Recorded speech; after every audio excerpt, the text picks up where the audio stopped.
तरीके से, उसके लिए संपूर्ण राज्यवासियों को बहुत बहुत बधाई और धन्यवाद। आज हम लोग यहाँ बैठे हैं हमारे इंडिया गठबंधन के साथी भारतीय राष्ट्रीय कांग्रेस से विनय सिन्हा दीपू जी हैं, मेरे साथ राजद के चुनाव की संचालन समिति के प्रभारी कैलाश यादव जी हैं, भाकपा माले के पुलिस ब्यूरो के सदस्य कॉमरेड शुभेंदु सेन जी हैं, कॉमरेड नदीम जी हैं। आज कुछ देर पहले 3 बजे हम लोग चुनाव आयोग गए थे, राज्य निर्वाचन पदाधिकारी के पास।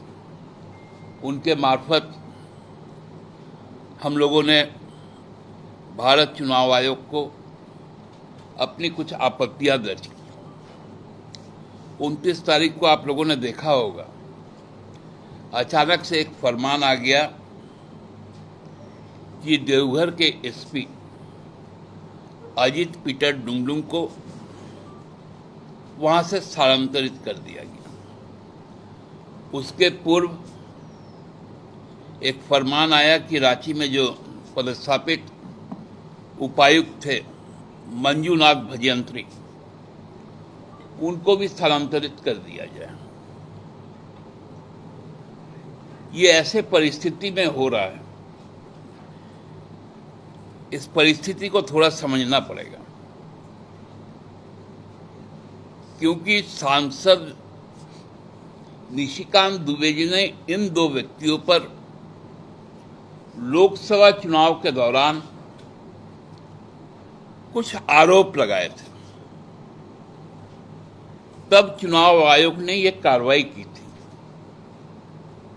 एक प्रत्याशी के रूप में स्वाभाविक है कि कोई किसी पदाधिकारी पर यदि भरोसा नहीं करे तो उसको उस चुनाव में ना रहने दिया जाए। तो हमने उस पर कोई आपत्ति नहीं की थी। लेकिन अब निशिकांत दुबे जी न प्रत्याशी हैं, न किसी प्रकार का आवेदन किए, तो केवल और केवल ये बातें स्पष्ट है कि आदिवासी और दलित भाजपा के टारगेट में, उनको महत्वपूर्ण पदों से हटाया जाए। हम जब चुनाव आयोग यहां आए थे, हम लोगों ने, सभी दल ने बहुत स्पष्ट रूप से कहा था कि 15 तारीख तक हमारे यहां पर कई त्योहार पर्व हैं, जब लोग अपने घर को भी जाते हैं। अभी संथाल परगना में सोहराय भी चल रहा है, चित्रगुप्त पूजा भी होना है पूरे राज्य में, छठ है, गुरु नानक देव जयंती है, बिरसा जयंती है, देव दिवाली है। लेकिन साजिशन इस चुनाव को बीच में करवाया जा रहा है, ताकि जो प्रशासनिक तंत्र है, उस प्रशासनिक तंत्र को पूरी तरह से पंगु बना दी जाए। क्योंकि इस वक्त में जो चुनाव कार्य में लगे पदाधिकारी हैं, कर्मचारी हैं, वो भी बड़ी संख्या में, और पुलिसकर्मी, जिनके घर में इन तरह के पर्व त्योहार होते हैं, वो सारे लोग छुट्टी लेते हैं। और पर्व त्योहार साल का पर्व है, आदमी के आस्था और विश्वास के साथ जुड़ा है। वैसे समय में पूरे व्यवस्था को, सामाजिक व्यवस्था, आस्था की व्यवस्था, धार्मिक भावनाएं इन सबों पर कहीं ना कहीं निशाना साधा जा रहा है। दूसरा, चुनाव को संपन्न करवाने में बड़ी संख्या में वाहन का जरूरत पड़ता है। 8 तारीख तक छठ है और पहला चरण का मतदान 13 तारीख को होना है। अब जो भी लोग, बड़ी संख्या में आप देखेंगे कि जो पहला चरण का चुनाव जहां हो रहा है, जमशेदपुर और रांची, बड़ी संख्या में लोग बिहार और यूपी में जाते हैं और वहां जाकर घर परिवार के साथ छठ मनाते हैं। अब वाहन रोक लिए जाएंगे तो वो वापस आएंगे कैसे? ये सारे तकनीकी चीजों को दरकिनार करके केवल और केवल किस प्रकार भारतीय जनता पार्टी को मौका मिले, एक मुख्यमंत्री अपने राज्य को छोड़ के दिवाली भी यहां बिताता है, केंद्रीय मंत्री भी दिवाली यहां बिताता, तो कितना दिवालापन है भाजपा के नेतृत्व में। और बड़ बकना, मुझे किसी साथी ने कहा,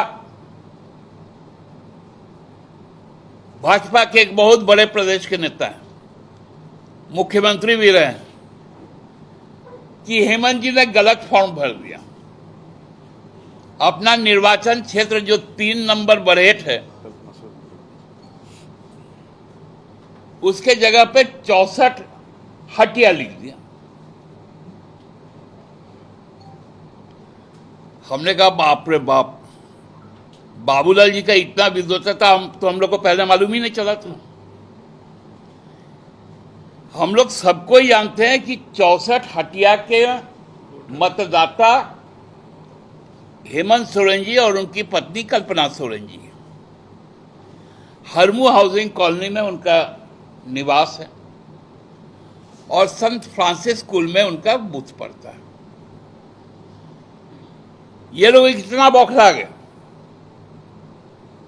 एक मुख्यमंत्री ट्वीट करता है कि उम्र 5 साल में 7 साल की से बढ़ गया।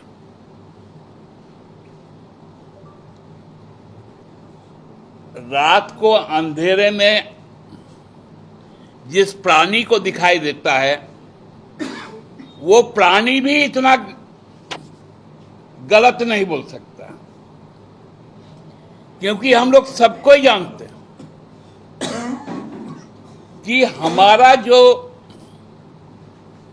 उम्र है, उसका जो बेस लाइन है, एक बर्थ सर्टिफिकेट और दूसरा मैट्रिकुलेशन का सर्टिफिकेट, इसी को माना गया और उस पे हंगामा मच रहा है, जबकि इनको मालूम ही नहीं है कि उनका नामांकन को स्वीकार कर लिया गया और नामांकन स्वीकार करने के बाद अब चुनाव के प्रक्रिया के बीच में किसी भी तरह की कोई बाधा उत्पन्न नहीं हो सकती। ऐसा बचपना उन्होंने कोडरमा में भी किया था।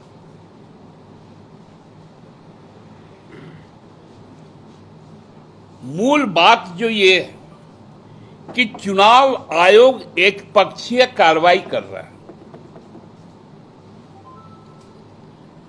उनका साठगांठ स्पष्टतर दिख रहा है। वो नहीं चाहते हैं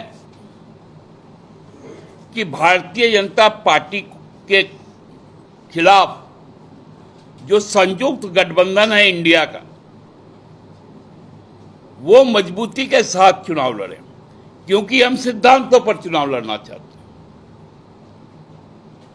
और इसलिए आज आप लोगों को यहां पर बुलाया।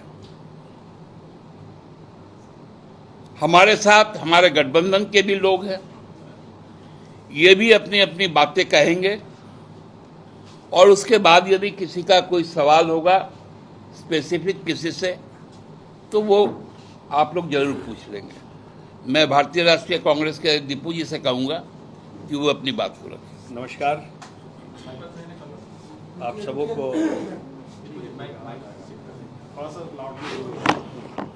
सबों को दिवाली एवं चित्रगुप्त पूजा की, काली पूजा की बहुत बहुत बधाई।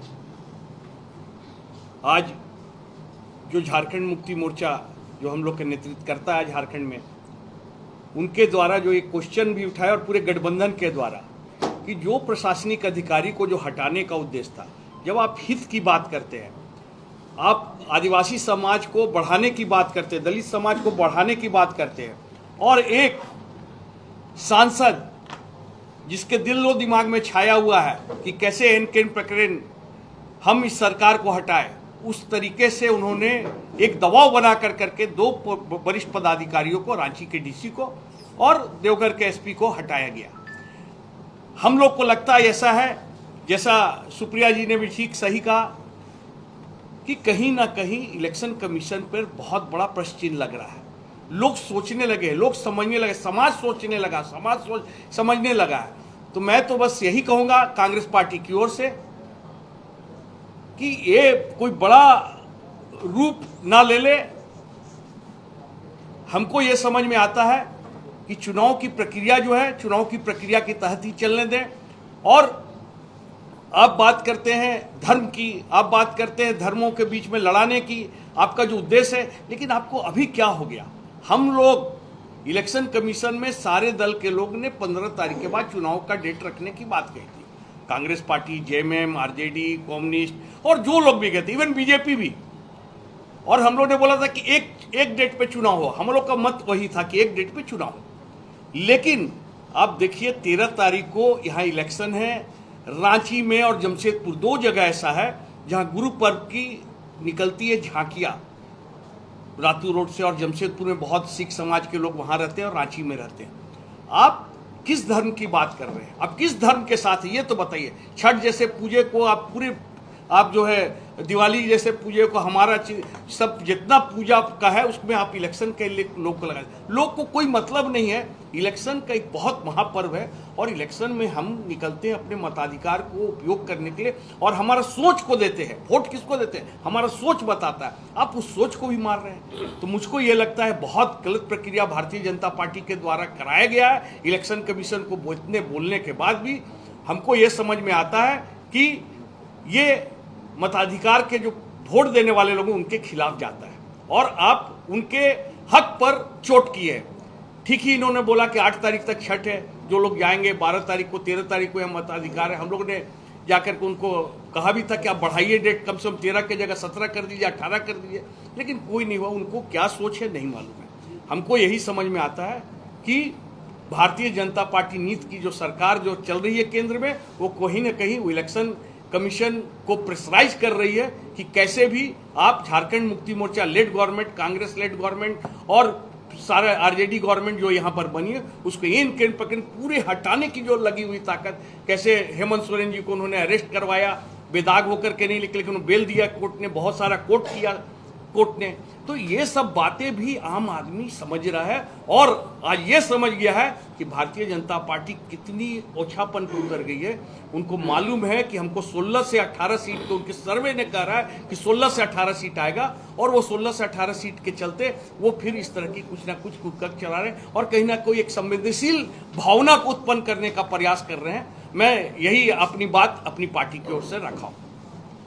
अब साथियों हमारे साथ मौजूद है हमारे राजद के सहयोगी साथी कैलाश यादव जी, वो आपको देखिए, बोले भारतीय जनता पार्टी का सारा हथकंडा फेल होगा। गठबंधन की सरकार पुनः बनने जा रही है और हम लोग 2/3 बहुमत से जीतने जा रहे हैं। आप लोग अपना सर्वे करा सकते हैं। इस गठबंधन के सामने कोई चुनौती नहीं है। बीजेपी का कुछ आयातित नेता झारखंड में बसे हुए हैं कई महीनों से पूरी कोशिश किए डेमोग्राफी से लेकर लोगों में ध्रुवीकरण करने के लिए, तुष्टीकरण करने के लिए, किसी में सफलता नहीं मिली। जनता ने उनकी आवाज़ को खारिज कर दिया है। राज्य की जनता में जो है कि उनकी आवाज़ नहीं सुनी जा रही है। हमारी सरकार जो है कि काफ़ी लाभार्थी योजना काम किया है, उनकी बातों को कोई जो है कि जनता नोटिस नहीं ले रही है। लास्टली जो है कि वो लोग जो है एक सुनियोजित साजिश के तहत, कार्यक्रम के तहत प्रशासनिक जो अच्छे ईमानदार अधिकारी हैं उनको परेशान करने का कोशिश किया जा रहा है। मजे की बात यह है कि बीजेपी के नेता कुछ जो ऐसे हैं कथित कि जो पहले वो बोलते हैं वही चुनाव आयोग 1-2 दिन के बाद कर देता है। तो ये चिंता का विषय है। चुनाव एक निष्पक्ष संस्था है, यह संवैधानिक संस्था है, स्वतंत्र संस्था है। ऐसे अगर उन पर आरोप लग रहा है तो आने वाले दिन के लिए, लोकतंत्र के लिए, लोकतांत्रिक व्यवस्था के लिए बहुत खतरनाक है। इस पर पुनः विचार होना चाहिए। निश्चित तौर पर निष्पक्ष चुनाव झारखंड में होना चाहिए, जो कि ऐसा नौबत नहीं आवे कि हम लोग फिर से जो है कि गठबंधन के लोग इस विषय पर जो कि खास करके हम लोग बोले। इसलिए भारतीय जनता पार्टी धाराशायी हो चुकी है। अभी चुनावी शुरुआत है, लेकिन अफसोस है कि छठ, दीपावली, चित्रकूट पूजा, भाई दूज और देव दिवाली जितना भी त्यौहार है, गुरु नानक, ये 8 दिन का लगातार त्यौहार है। आप 13 दिन का चुनाव का मौका दिए हैं। अभी कल ही दिवाली समाप्त हुआ, उसमें 11 तारीख को अंतिम में प्रचार हो जाएगा। और सारे यहाँ मैक्सिमम लोग जो है कि बाहर के भी रहने वाले लोग हैं। तो इसमें जो है कि लोग अपने अपने घर पर जाते हैं, अपने अपने परिवार से मिलने जाते हैं, तो आने जाने में परेशानी होगी। लेकिन चुनाव आयोग नहीं माना, अपने हिसाब से काम किया। हम लोग आशा किए थे, हम लोग स्टेटमेंट भी दिए थे कि आप 13 की जगह 16 कर सकते हैं, सब नहीं हुआ, अफसोस है। लेकिन हम लोग जो है कि हमारा सेनापति, हमारा कार्यकर्ता, हमारा नेता, सब लोग हम लोग तैनात हैं। हम लोग कोशिश कर रहे हैं कि बीजेपी गठबंधन जो है कि दर्जन सीट भी पार नहीं कर सके। इसकी हम लोग तैयारी की, इसलिए वो लोग बौखलाए हुए हैं। अब साथियों, हमारे साथ माले के साथी केंद्रीय चुनाव आयोग का निष्पक्षता को लेकर के जो चिंता है कि अब सिर्फ इंडिया गठबंधन के घटकों का चिंता नहीं है या इंडिया गठबंधन का विषय नहीं रह गया। ये कुल मिला के एक राष्ट्रीय चिंता का स्वरूप लेता जा रहा है। आम लोग जिनको पक्ष विपक्ष से उतना ज़्यादा कोई मतलब नहीं है, वे लोग भी चुनाव आयोग का कार्यशैली को लेकर के सवाल उठा रहे हैं। हमको लगता है कि हमारा डेमोक्रेटिक जो प्रणाली है, जो लोकतांत्रिक प्रणाली है, इसके लिए ये बहुत ही एक चिंताजनक बात है, बहुत ही दुर्भाग्यपूर्ण बात है। तो एक इस पर हम लोग ने आज जो डेलीगेशन मीट किया, तो ये एक सांकेतिक मामला है हमारी। हम तो अपनी प्रक्रिया का पूरा करते जा रहे हैं। जहाँ जहाँ पर भी जिस सवाल पर भी हम लोग को निष्पक्षता का अभाव दिखाई पड़ता है, उस पर हम लोग चुनाव आयोग का ध्यान आकर्षण करते हैं। लेकिन अब उस पर सजगतापूर्वक हस्तक्षेप करना, कदम उठाना, ये उनका विषय है। अब हम लोग तो कुल मिला के इसी प्रणाली के तहत काम करने वाले लोग हैं, तो हम इंतज़ार कर रहे हैं कि उनके बीच में कोई बहस पैदा हो, समाज में कुछ बहस पैदा हो। अगर ऐसा नहीं होगा तो हम समझते हैं ये लोकतंत्र का भविष्य के लिए बहुत ही हानिकारक होगा, चिंताजनक होगा। तो यही है कुल मिला के। अन्य साथी जो बोले उसके साथ मैं पूरी तरह सहमत। एक विषय छूट गया था आप लोग के पास। बड़ा यहाँ पर एक जुमला चलता था, माननीय प्रधानमंत्री जी और गृह मंत्री जी जब आते थे तो करोड़ों का जिक्र करते थे। अब बताइए, जिस पर जिक्र करते थे उस पर आयकर विभाग का कोई कहीं मामला नहीं आया। लेकिन परसों एक बहुत बड़ा मामला सामने आया, एक विधानसभा में,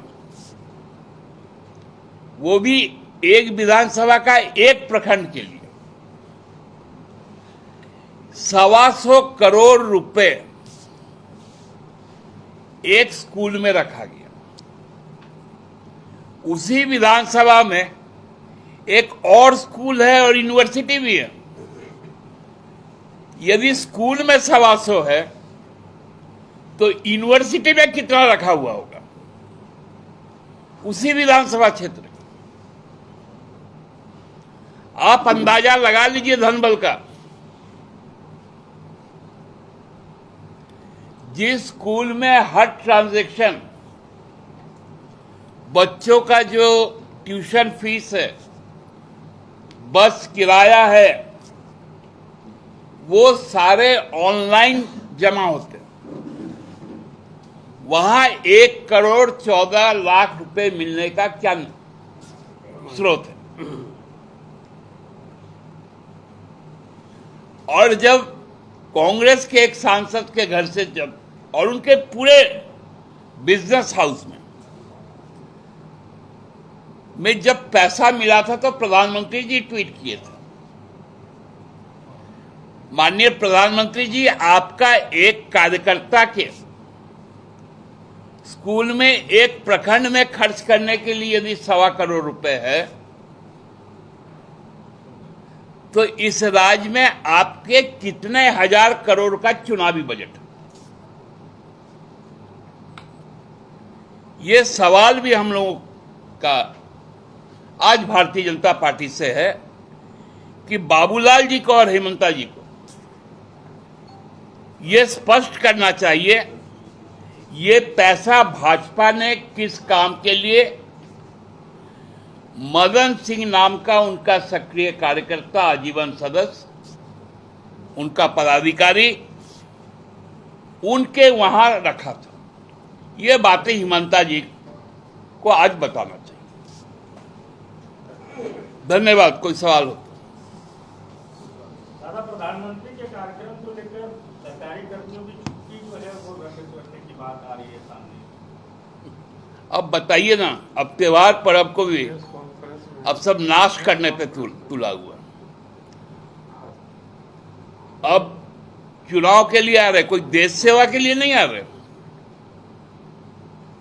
कोई आकस्मिक चीजें यहां नहीं हुई कि प्रधानमंत्री जी का दौरा हो रहा है। वो तो भाजपा के स्टार प्रचारक होकर आ रहे हैं। उस वक्त में राज्य सरकार के लोगों का को डिप्राइव करना, ये कहां तक जाएगा? ठीक है, उनके सुरक्षा में किसी भी प्रकार की चूक नहीं होनी चाहिए, लेकिन भारतीय जनता पार्टी के स्टार प्रचारक के रूप में उनके लिए हर सुविधा उपलब्ध हो, यह भी सही नहीं। ये लेवल प्लेइंग ग्राउंड नहीं है।